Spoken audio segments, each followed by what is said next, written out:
मेरे प्यारे मित्रों, जय हिंद। एकेडमी फॉर एजुकेशन में आपका स्वागत है। हम बोर्ड की तैयारी शुरू हो चुकी में कुछ ऐसे इंपॉर्टेंट तथ्य की बात करते हैं जो आपको जानना चाहिए, और हम लगातार परीक्षा की अंतिम प्रवाह में परीक्षा के अंतिम व्यवस्था की बातें करते आ रहे हैं। तो चलिए हम बात कर लेते हैं कि आज जो है खंड ख में संस्कृत के बारे में बात करेंगे। खंड ख में किसकी बात करेंगे? संस्कृत के बारे में। तो आपके सामने इसके पहले हम बात कर लिए थे आत्मज्ञ और सर्वज्ञ, संस्कृत भाषाएं महत्वम, और इसके अलावा जातक कथा, सुभाष रत्नानी, इसके अलावा बहुत कुछ, महामना मालवीय, बहुत सारे पंचशील सिद्धांत टॉपिक के बारे में बात किए थे। ये मेरा चैप्टर के प्रश्न है, यह चैप्टर है, इसमें बहुत सारे प्रश्न दिए जाते हैं। तो सबसे पहले हम वन बाय वन बातें करते आ रहे हैं। आत्मज्ञ और सर्वज्ञ में बात होता है, आत्मज्ञानी ही सर्वज्ञ होता है। जिसके अंदर आत्मज्ञान होता है वही क्या होते हैं? महान होते हैं। इसके बारे में बात करेंगे। देखिए, इसमें एक महान व्यक्तित्व हैं जिनका नाम याज्ञवल्क्य है और मैत्रेयी हैं, और उसके साथ साथ उनकी बहुत सारे शिष्य हैं, और उनमें ये बातें करते हैं। तो अगर ध्यान दीजिएगा, एक गद्यांश दिए जाएंगे, उस गद्यांश में क्या करना रहेगा? उस गद्यांश को पढ़ना रहेगा, उसका उत्तर देना रहेगा और उसका वाक्य में। तो सबसे पहले जानना पड़ेगा कि ये संदर्भ सहित व्याख्या कैसे किया जाए। तो संदर्भ सहित अनुवाद इसमें किया जाता है। तो गद्यांश है, प्रस्तुत गद्यांश हमारी पाठ्य पुस्तक संस्कृत दिदर्शिका के आत्मज्ञ और सर्वज्ञ नाम से पाठ से उद्धृत है। इतना लिखना पड़ेगा और इसमें बताना। तो हम गद्यांश पढ़ रहे हैं, इसके बाद उसका अनुवाद बता रहे हैं। याज्ञवल्क्यो मैत्री मुवाच मैत्रेयी उद्यासयन अहम अस्मात् स्थानदस्मि ततस्तन्या कत्यानयन विच्छेद कराणि इति मैत्री उवाच यद्रिय सर्वा पृथ्वी वितेन पूरा स्वातः तेनाहामृता स्यामिति। याज्ञवल्क्य उवाच नेति यथो उपारता जीवन तथैव त जीवन स्यात् अमृतस्य तु नास्ति वित्तेन इति सब मैत्रेयस्य वाच येनः नामृता स्याम किमहन्तीन कुर्याम। यदे भगवान केवल ममृत्य साधनम जानति तदेव ब्रूहि। याज्ञवल्क्य उवाच प्रिया न सति त्वं प्रियस भाष्ये यही उपवसी व्याख्यास्याम त अमृत साधनम। तो ये आपका गद्यांश दिया रहेगा, इसको क्या करना है? आपको लिखना है। तो प्रस्तुत गद्यांश हमारी पाठ्य पुस्तक संस्कृत दिदर्शिका के आत्मज्ञ और सर्वज्ञ नामक पाठ से उद्धृत है। तो इसमें ध्यान देंगे, इस चैप्टर में जब पढ़ेंगे तो कहीं ना कहीं आत्मज्ञ और सर्वज्ञ में याज्ञवल्क्य के बारे में बताया गया रहेगा, कहीं ना कहीं शब्द में जुड़ा रहेगा। और उसका अनुवाद कैसे करेंगे? याज्ञवल्क्य ने मैत्रेयी से कही, मैत्रेयी मैं इस स्थान गृहस्थाश्रम में अपनी परिवार आश्रम जाने वाला हूँ, अतः तुम्हारी संपत्ति इस दूसरी पत्नी कत्यायनी से बंटवारा कर दूंगा। मैत्रेयी ने कहा, यदि सारी पृथ्वी धन से भरपूर हो जाए तो भी क्या मैं उससे अमर हो जाऊंगी? याज्ञवल्क्य बोले, नहीं, तुम्हारा भी जीवन वैसा ही हो जाएगा जैसा साधन संपन्नों का जीवन होता है। संपत्ति से अमरता का आशा नहीं है। मैत्रेयी बोली, मैं जिससे अमर न हो सकूं भला उसका क्या करूंगी? भगवान आप तो अमरता का साधन जानते हैं, केवल वही मुझे बताएं। याज्ञवल्क्य ने कहा, तुम मेरी प्रिया हो और प्रिय बोल रही हो, आओ बैठो, मैं तुमसे अमृत तत्व के साधन की व्याख्या करूंगी। इसमें तीन का कैरेक्टर है। पहला क्या है? याज्ञवल्क्य है, भगवान स्वयं। दूसरे कौन है? मैत्रेयी हैं। और तीसरी कौन है? कात्यायनी है। इसमें ही बताया गया है कि आप मेरा जितना है सामान, जितना सर्व संपदा आप ले लीजिए और हमको छोड़ दीजिए। तो उनकी पत्नी कहती है, मैत्रेयी, नहीं, आपको मैं छोड़ नहीं सकती हूँ, क्योंकि आप सर्वथा संपन्न हैं। हम धन दौलत क्या करेंगे? आप हम ही को, आप मेरे पास ही रहिए। आप मेरे क्या है? स्वामी हैं। आप सबसे बड़े धन मेरे ही हैं। इसके बारे में बताया गया है। तो यहाँ पर जो पहला पार्ट जब देखेंगे, इसमें पूरी तरह से याज्ञवल्क्य के बारे में बताया गया है ना? किसके बारे में बताया गया है? याज्ञवल्क्य, मैत्रेयी। तो तीन घटना कहीं न कहीं देखिए, मैं पढ़ रहा हूँ एक और गद्यांश। याज्ञवल्क्य उवाच न वा अरे मैत्रेय प्रत्यो कमात पैत्रेय प्रियो भवति आत्मनस्तु वै कमाय पति प्रियो भवति न वरा जाया कमाय जाय प्रिया भवति आत्मनमस्तु कमाय जाया प्रिया भवति न वा अरे पुत्रस्य वित्तस्य च कमाय पुत्रो वित्र पित्र भवति प्रियम भवति आत्मनस्तु मैं कमाया पुत्र वित्तम प्रियम भवति न वारे सर्वस्य कमाया सर्वप्रिय भवति आत्मनस्तु वै कमाया सर्वप्रिय भवति तस्माद् आत्मा वारे प्रिय दृष्टात्रिय दर्शनार्थम श्रोत्रव्य मंतव्य निदिदाध्यासितवश्च आत्मनम खलु दर्शनेन इदम सर्वदा विदिदम भवति। ये आपका क्या है, गद्यांश नंबर 2 है। इसमें जब देखेंगे तो याज्ञवल्क्य इसमें कहीं ना कहीं शब्द आ गए हैं, या तो कात्यायनी या तो मैत्रेयी शब्द आए होंगे। इसके बारे में आपको कहानी पता होगा, कुछ नहीं करेंगे, वो कहानियों को लिख देंगे। ठीक है, जैसे इतना संस्कृत सबका तेज नहीं होता, क्योंकि बचपन से हम लोग संस्कृत नहीं पढ़े हुए हैं, और संस्कृत नहीं पढ़ते तो यह आसान तरीका होता है करने का। याज्ञवल्क्य बोले संदर्भ लिखना। संदर्भ कैसे लिखेंगे? प्रस्तुत गद्यांश हमारी पाठ्य पुस्तक संस्कृत दिग्दर्शिका के आत्मज्ञ और सर्वज्ञ नाम से पाठ से लिया गया है। ठीक है, उसके बाद क्या करना? अनुवाद करना है। अनुवाद कैसे करेंगे? याज्ञवल्क्य बोले अरे मैत्री, पति पत्नी की कामना इच्छापूर्ण के लिए प्रिय नहीं होता, पति तो अपनी ही कामना के लिए प्रिय होता है। अरे पति को पत्नी, पत्नी की कामना के लिए प्रिय होती, वरन अपनी कामना के लिए पत्नी प्रिय होती है। पुत्र एवं धन की कामना के लिए पुत्र और धन प्रिय नहीं होते, वरन अपनी ही कामना के पुत्र और धन प्रिय होते हैं। सबकी कामना के लिए सब प्रिय नहीं होते हैं, सब अपनी कामना के लिए प्रिय होते हैं। ये बात सही है। व्यक्ति अपने कामना के लिए किसी को अपना बना लेता है, कोई किसी का प्रिय नहीं होता है। अगर मौत आ जाए, मौत सामने दिखाई दे, तो आदमी सोचेगा हम बच जाए। यही कोरोना वायरस जब प्रभाव पड़ा हुआ था, कोरोना वायरस का, लाशें, अपने घर परिवार के लाशें कोई नहीं छूता था, जैसे लगते थे कि दुनिया से अलग हो चुके हैं। अभी कोई व्यक्ति किसी बीमारी से संक्रमित हो और पता चले वो बीमारी हमको भी लग सकती है, तो उसके पास जाएगा नहीं, उसको भी डर पैदा होगा। लेकिन एक होते हैं ममता माँ, जो पाली रहती है, वो कभी भी नहीं हटती है। कहेगी मर जाएंगे लेकिन उसके पास जाएंगे। ठीक है, तो ये था। आपको क्या करेंगे? वही कह रहा है कि सब अपनी कामना के लिए प्रिय होते, इसलिए मैं है मैत्रेयी, आत्मा ही देखने योग्य है, दर्शन साथ सुनने योग्य है, मनन करने योग्य है तथा ध्यान करने योग्य है। आत्मदर्शन से अवश्य ही सब ज्ञात हो जाता। आत्मदर्शन करो, तुम्हें सब पता चल जाएगा क्या हो रहा है। उसके बाद दूसरा जो चैप्टर है, संस्कृत भाषाया महत्वम, संस्कृत भाषा का महत्व, दूसरा चैप्टर। ठीक है, धन्यो भारत देशतम यत्र समुल्लसति जनमानस पावनी भव्य भाद भावनी शब्द संदो प्रसेविनी सुर भारती विद्यान्वेषु नखिलवेषु वाण्डेवेषु अस्या वाढम्यम सर्वश्च सुसंपन्न च वर्तते। एवमेव भाषा संस्कृत नापि लोके प्रथिता अस्ति अस्माकं रामायण महाभारते ऐतिहासिक ग्रंथा चत्वारो वेद सर्वा उपनिषद अष्टादश पुराणानि अन्यानि महाकाव्यानादीनि अस्वमेव भाषायां लिखितानि सन्ति। इस इयमेव भाषा सर्वग सम्र भाषाम जननाति मन्यते भाषा दत्तविधि संस्कृत गौरम बहुधा बहुविधा विद्यान ज्ञान सरस व्यापकम चरकस्याति दृष्टि रस्य संस्कृत गौरमेव दृष्टि पथमानीय सम्य गुणाचार्य प्रेरय दंडिना संस्कृत नामा देवी वागान ख्यात महर्षि। इसमें आप जब बात करेंगे, इसलिए मैं थोड़ा तेज पढ़ रहा हूं कि आप ध्यान से देखेंगे। संस्कृत भाषा महत्वम, इसका मतलब क्या होता है? संस्कृत भाषा का महत्व। आप कहीं भी जब पढ़ेंगे, इसमें कहीं ना कहीं संस्कृत भाषा का महत्व, संस्कृत शब्द आएंगे, आप पहचान जाएंगे, इसका संदर्भ यही होगा। संदर्भ कैसे लिखेंगे? प्रस्तुत गद्यांश हमारी पाठ्य पुस्तक संस्कृत दिग्दर्शिका के संस्कृत भाषा महत्वम पाठ से इंपॉर्टेंट यही है। कहानी जानते हैं, इसमें आप देखेंगे, देखिए मैं पढ़ रहा हूँ यहाँ पर, कर धन्योधम भारतम देशम, धन्य हुआ भारत देश। जब उसको पढ़ेंगे ध्यान से ना, तो आप इसके बारे में कुछ न कुछ लिख देंगे।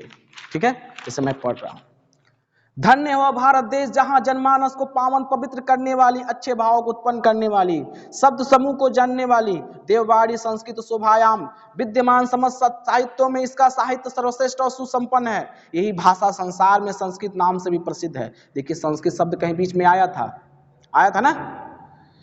इसका साहित्य सर्वश्रेष्ठ और रामायण महाभारत ऐतिहासिक ग्रंथ है, चारों वेद समस्त उपनिषद 18 पुराण तथा अन्य महाकाव्य नाटक आदि लिखे गए हैं। भाषा वैज्ञानिक इसी भाषा को समस्त आर्य भाषाओं की जननी मानते हैं। संस्कृत का गौरव इसका विविध प्रकार के ज्ञान को आश्रय प्रदान करना है। इसकी व्यापकता किसी भी दृश्य से ओझल नहीं है। संस्कृत के गौरव को महत्व देते हुए आचार्य श्रेष्ठ दांडी ने ठीक कहा है, संस्कृत ही महर्षियों की देववाड़ी है। और अंतिम में जब शुरू में पढ़े, देखिए लास्ट में लिखा है, लिखा है संस्कृत नाम देवी वागा ने ख्याता महर्षि ने क्या कहा है, संस्कृत जो है देवों की क्या है, बाड़ी है। जब क्या करेंगे, घर पे जाकर के इसको बढ़िया से एक बार देख लेंगे। ठीक है, अगला देखिए गद्यांश में 2 देखेंगे। संस्कृत से साहित्यम सरस व्याकरणजम सुनिश्चितम तद्य गद्य पद्य चल ललित्यम भाषा बोध समार्थतम अद्वितीयम श्रुतुमाधुर्यम वर्तते बहुनाम चरित्र निर्माण यादृश सत्र प्रेरणा संस्कृत वाग्यम न ददाति न तत्सित कीजिए अनंत मूलभूताना मानवीय गुणाना यादृशी विवेचना संस्कृत साहित्य वर्तते नान्यत्र त्रासति दयादानम शौचम आदार्यम अनुसूया क्षमा अन्य चोनेक गुणा अस्य साहित्यम अनुशीलने सज्जान्ते। वही करना है इसमें। देखिए संस्कृतम साहित्यम आगे नहीं आ गया, जिस शब्द को पढ़ेंगे तो संदर्भ लिख लेंगे। संस्कृत साहित्य रसपूर्ण तथा सुनिश्चित व्याकरण वाला है। इसके गद्य पद में ललित भाव अभिव्यक्ति की शक्ति और अदिति श्रुत माधुर विद्यमान है। अधिक कहा गया है संस्कृत साहित्य चरित्र निर्माण के लिए जिस प्रकार की अच्छी प्रेरणा प्रदान करता है वैसी कोई और नहीं करता। संस्कृत साहित्य में मूलभूत मानवीय गुणों की जैसी विवेचना है जैसी अन्य नहीं है। इस साहित्य के अध्ययन से दया, दान, पवित्रता, उदारता, ईर्ष्या न करना, क्षमा, अन्य अनेक गुण उत्पन्न होते हैं। मतलब जो व्यक्ति संस्कृत पढ़ता है उसके अंदर जो है दया, दान, पवित्रता, उदारता, ईर्ष्या न करना, क्षमा, अनेक गुण उत्पन्न होते हैं। ठीक है, आज भी संस्कृत साहित्य के आदि कवि वाल्मीकि, महर्षि व्यास, कवि कुलगुरु कालिदास, भास, वारवी, भवभूति आदि अन्य महाकवि अपने ग्रंथ रत्नों के कारण पाठकों के एकदम विराज रहे हैं। हमारे लिए भाषा माता स्वतंत्रता, प्रतिष्ठा, अखंडता तथा सांस्कृतिक एकता सुरक्षित रख सकती है। यह संस्कृत भाषा समस्त भाषाओं में सबसे प्राचीन श्रेष्ठ है। अतः ठीक कहा गया है कि देव भाषा क्या है, संस्कृत देव भाषा है और सभी भाषाओं में प्रधान, मधुर, दिव्य है। देखिए बताए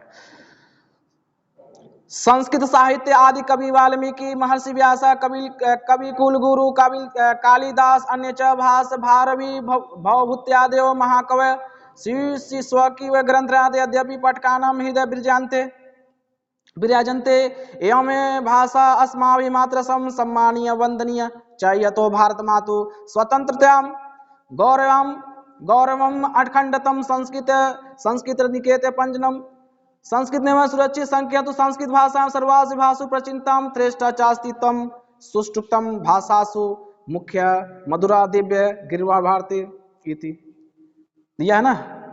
इसको क्या करना है, ध्यान से पढ़ना है। इसके बाद है जातक कथा। इसमें 2 जातक कथाएं हैं। पहला कथा क्या है, उल्लुक जातकम और दूसरा क्या, नित्य जातकम। उल्लुक जातकम और नित्य जातकम। तो उल्लुक जातकम से है, इसमें कहानी क्या, उल्लुक जातकम ध्यान सुन लीजिएगा। कहेंगे संदर्भ कैसे लिखेंगे, प्रस्तुत गद्यांश हमारी पाठ्य पुस्तक संस्कृत दिग्दर्शिका के जातक कथा पाठ के उल्लुक जातकम खंड से उद्धृत है। ठीक है, प्राचीन काल के प्रथम युग में लोगों ने एक विद्वान, सौभाग्यशाली और सर्व गुण संपन्न पुरुष को राजा बनाया। चौपाए ने सभी इकट्ठा होकर एक शेर के जंगल को राजा बनाया। इसके बाद हिमालय प्रदेश में एक चट्टान पर एकत्र होकर पक्षीगण ने कहा मनुष्य में राजा तो बन चुका है, चौपायों में भी राजा बन जाता है, लेकिन पक्षियों में राजा कौन बनेगा। सभी ने एक दूसरे की दृष्टि देखी, आंखों को देखा, तो कहा कि उल्लू को क्या किया जाए, एक राजा बनाया जाए। तो उल्लू को सबने क्या किया, अपना राजा बनाया। ठीक है, तत्पश्चात सबका विचार जाने पक्षी ने 3 बार सुनाया घोषणा। एक कौवा उठकर बोला थोड़ा ठहरो, जब राज्याभिषेक के इसका समय ऐसा मुक्त तो क्रोधित होकर भला कैसा होगा। इसके क्रोधित होकर देखने में तो सब गर्म कड़ाही में डाले गए तीलों जैसा है, जहां के तहां जल जाएंगे। ऐसा कहकर मुझे नहीं पसंद चिल्लाता हुआ आकाश में उड़ गया। उल्लू ने उसका पीछा किया, तभी वो दोनों परस्पर शत्रु बन गए। स्वर्ण हंस को राजा बना परीक्षण भी चले गए, पक्षीगण भी चले। तो स्वर्ण को क्या बना गया, राजा बनाया गया। हंस जो होता है, हंस को राजा बना दिया गया। समझे, तो ये है। तो उल्लू को राजा बनाया गया, तो कौवा इसका क्या होगा, दुश्मन हो गया। कौवा कहा कि नहीं, ये राजा नहीं बन सकता। क्यों नहीं बन सकता, देखो इस समय इसका मुंह इस तरह से दिखा रहा है, जब राजा बन जाए किस तरह दिखाएगा। तो यह है आपका क्या हो जाएगा, उल्लुक जातकम से संबंधित है। जातक कथा में एक नित्य जातकम क्या है, समझिएगा। लिखेंगे प्रस्तुत गद्यांश हमारी पाठ्य पुस्तक संस्कृत दिग्दर्शिका के जातक कथा पाठ के नित्य जातकम खंड से उद्गृत है। प्राचीनतम काल युग में पशुओं ने शेर को राजा बनाया, मछलियों को आनंद मछली तथा पक्षियों स्वर्णहंस को बनाया गया। स्वर्णहंस की पुत्री हंसपोतिका की अति रूपवती थी। दिक्कत क्या है? इससे अर्थात अधिकार दिया गया अपने मन के अनुरूप पति का वर्ण करना। उसे वर देकर हंसराज पक्षियों के समय हिमालय पर उतारा। विविध प्रकार के हंस, मोर आदि पक्षी आकर विशाल चट्टान के तल पर एकत्रित हो गए। हंसराज ने अपनी पुत्री को आदेश दिया कि वह अपने मनपसंद पति का वर्ण करे, ये मेरा स्वामी हो। उसने हंसपोतिका ने पक्षी समूह दृष्टि डालते हुए मणि के रंग सदृश गर्दन, रंग बिरंगे पंखों वाले मोर को देखकर कहा, आज भी तुम मेरी शक्ति को नहीं देखती, अर्थात तब तुम्हें मेरे पराक्रम का आभास नहीं है। यह कहकर मोर ने अति गर्व सहित लज्जा को त्याग कर पक्षियों को उस विशाल समूह के मध्य नृत्य करना प्रारंभ किया। नृत्य करते करते नग्न हो गया। स्वर्ण राजहंस लज्जित होकर कहा, इसे न तो संकोच विनय है और न पंखों का ऊपर से लज्जा है। इस निर्जल को मैं अपनी बेटी नहीं दूंगा। बात आती है क्या? वो हंसपोतिका, जो हंसपोतिका है उसकी विवाह होने वाला है। अब विवाह होने के लिए अपना वर चुनना था। दिक्कत क्या, किसको चुना जाए? तो बहुत दो इकट्ठा थे। सबसे खूबसूरत कौन दिख रहा था? मोर दिख रहा था। तो मोर से ही क्या किया जाए? उसकी शादी किया जाए। अब दिक्कत क्या था? शादी होना था तो सबसे पहले क्या अपना पराक्रम दिखाना था कि हम इतना सुंदर हैं, मेरे अंदर इतना गुण है। तो मोर ने नाचना स्टार्ट किया। जब नाचना स्टार्ट किया तो पूरा शरीर उसका क्या होगा, नीचे का भाग जब उठाएगा पंख है तो नीचे का क्या हो गया, सब दिखने लगा। तो ये लोग कहने लगे इसको बस नाचने का शौक है, अपने व्यवस्थाओं का शौक नहीं है, अपने पराक्रम का शौक है, उसको लज्जा आ ही नहीं रही है। इसलिए पोतिका जो है, क्या ना हंस पोतिका, उससे शादी करने के लिए मना कर दिया। ठीक है, तो इसका क्या है, नित्य जातकम। तो उसमें दिया रहेगा, जब पढ़ेंगे, देखिए हम पढ़ रहे हैं, जब पढ़ेंगे अतीत प्रथम कल्पे चतुष्पसिंह राजन कुर्वम मत्स्य आनंद मत्स्य शकुन सोड़ हंसम। देखिए सोड़ हंसम आ गया, समझ लेंगे क्या नित्य जातकम में है। और उसमें उल्लूक आ जाएगा, उल्लू को राजा बनाया गया, तो क्या समझे, उल्लूक जातकम पढ़ लेंगे। ठीक है, ऐसे समझा जाता है। और कहानी लिख जानते हैं उसके बारे में उसको लिख देंगे। इंपॉर्टेंट क्या होता है, उसका संदर्भ इंपॉर्टेंट होगा, किस चैप्टर से है, और उसकी कहानी आप क्या पढ़ पढ़ के लिख देंगे। ठीक है,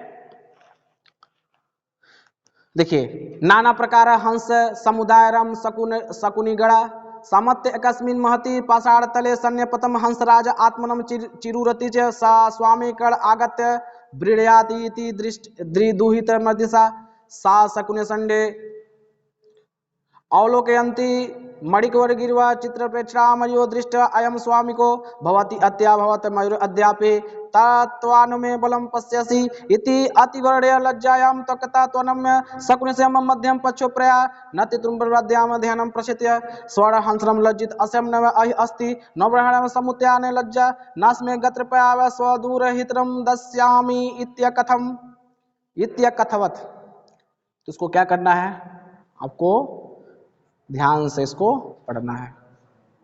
ठीक है, जो आपका ये चैप्टर है सुभाषी रत्नानी, ये आपके क्या आएंगे, श्लोक आते हैं। जो दूसरा जो क्वेश्चन होता है उस श्लोक वाला होता है।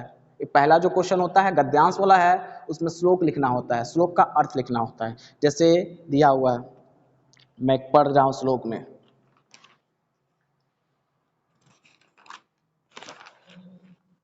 ध्यान दीजिएगा, एक ध्यान दीजिएगा। निदंतु नीति निपुणा यदि स्तुवन्तु लक्ष्मी स्वामी वस्तु गच्छति यथेष्टतम यदेव मरणमस्तु युगांतरे वा न्यायत पथ्य प्रचलित पदाधिरा। संदर्भ कैसे लिखेंगे, कहेंगे प्रस्तुत श्लोक या पद्यांश हमारी पाठ्य पुस्तक संस्कृत दिग्दर्शिका से उद्गृत है। अब किस पाठ से है, सुभाष रत्नानी से। चैप्टर का नाम क्या है, सुभाष रत्नानी से। ठीक है, इतना लिख देंगे। अब कैसे समझेंगे, नीति में दक्ष लोग निंदा करे या स्तुति, चाहे लक्ष्मी या स्व इच्छा से चली जाए, मृत्यु आज ही आए फिर युगों के पश्चात, धैर्यवान पुरुष न्याय पथ से थोड़ा भी विचलित नहीं होता। सही बात है, जो धैर्यवान पुरुष होता है कभी भी अपने धैर्य को छोड़ता नहीं है, अपने लक्ष्य को छोड़ता नहीं है, वो धैर्य से ही काम करता है। इस प्रकार यहाँ बताया गया है कि धीरज धारण करने वाले कर्म या पथ पर अडिग होकर चलते रहे जब तक उन्हें लक्ष्य की प्राप्ति न हो जाए।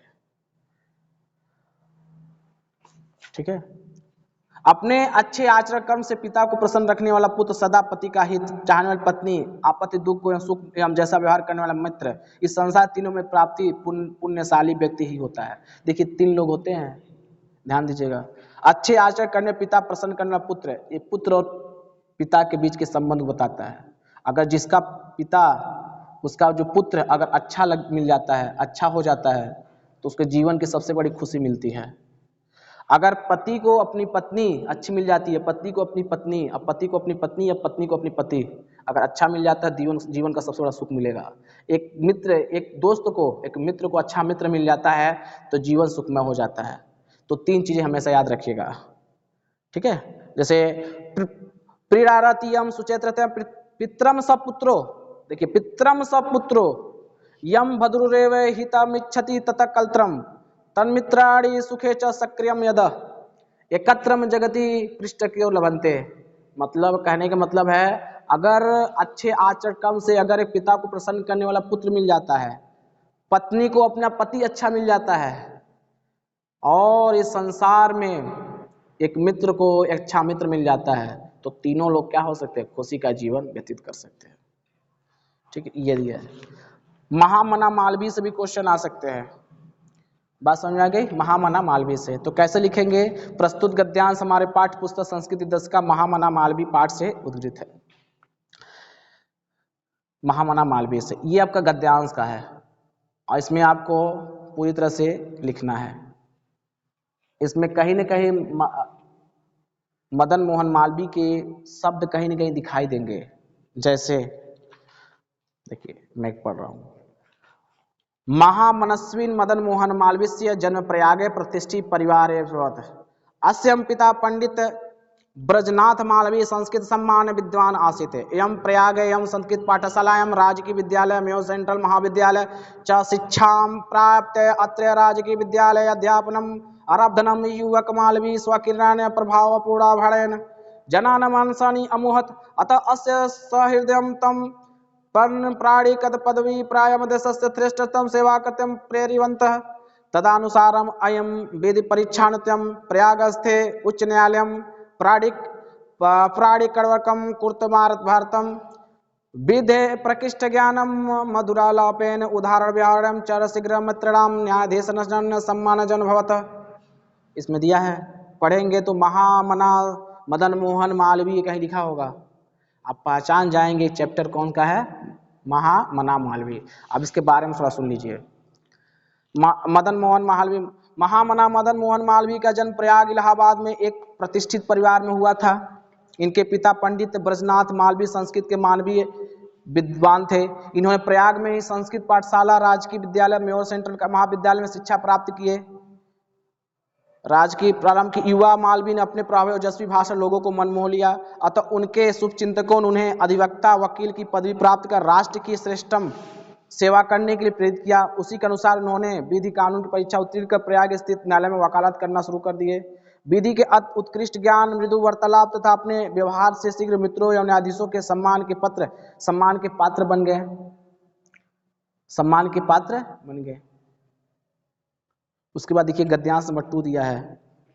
महापुरुषम लौकिक प्रलोभनेषु बद्धा नियत लक्ष्यानं कदापि भ्रश्यन्ति देश सेवानु रक्तोन्य युवा उच्च न्यायालय परोधि स्वाति नक्सात पंडित मोतीलाल नेहरू लाला लाजपत राय प्रतिभति अन्य राष्ट्र नायके सह संयुक्त देश स्वतंत्र संग्राम तृणम देहलम में त्रयोविंशतित में खंड अधिवनेशन्यम अध्यक्ष पदम लंघन उत्तरामान रॉलेट एक्ट विरोधवस्य ओजस्विन भाषणम श्रोवत अगलमकम गीता भीता जाता बहुराम कारगरे निक्षिप्त अतम वीर देशव्रतम नात्यजत।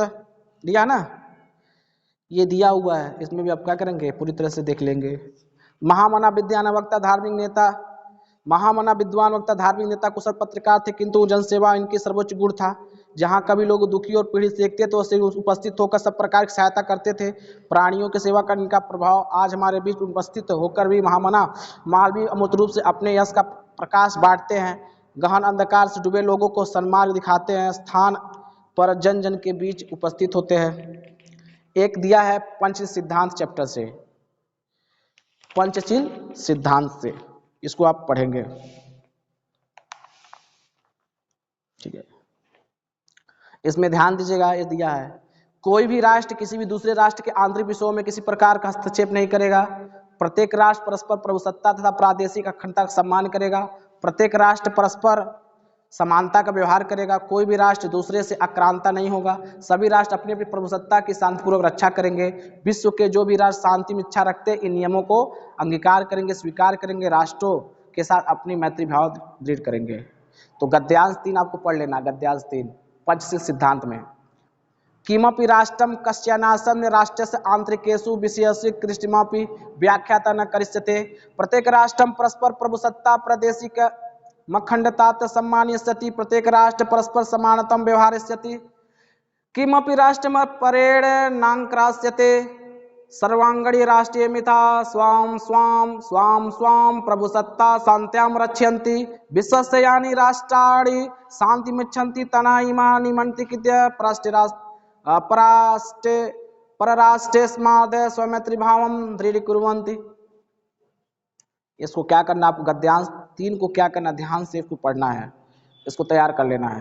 कोई भी राष्ट्र किसी राष्ट्र के आंतरिक विषय में किसी प्रकार हस्तक्षेप नहीं करेगा, ठीक है। ये क्या है, गद्यांश है, ये इंपॉर्टेंट है, ये पूछता है। तो ये आपका क्या था, इंपॉर्टेंट संस्कृत के कुछ नियम थे, बस उसको ध्यान से पढ़ना, उसके बारे में नियम को जानना है, लिख लेना है। तो ये इतना रहने दिया जाए, ये समाप्त होता है। Thank you.